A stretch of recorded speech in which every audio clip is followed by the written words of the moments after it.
தெருவில் 2 கருப்பு நாய்கள் உண்டு. பெரிய கருப்பி, சின்ன கருப்பி 2 கருப்பு நாய்கள் உண்டு. பெரிய கருப்பி தான் இந்த கடையில் படுத்துட்டு தூங்குறது.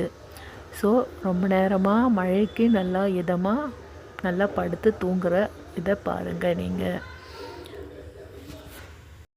கூடவே வெள்ளச்சியும் படுத்து தூங்கிட்டு இருந்தது. என்னை பார்த்த உடனே எழுந்திருச்சு. சிகப்பியும் தூங்கிட்டு இருந்துட்டு எழுந்துட்டு என்னை பார்த்துட்ருக்கு. இந்த கடையில் கேட் எதுவும் போடாததால் இவங்க இந்த கடையை இப்போதைக்கு யூஸ் பண்ணிகிட்ருக்காங்க. பெரிய கருப்பியை பற்றி ஒரு ஸ்டோரி சொல்லணும்.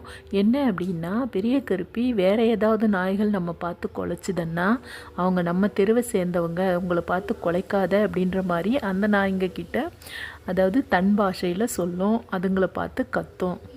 ஸோ இதுதான் பெரிய கருப்பியோட கதை.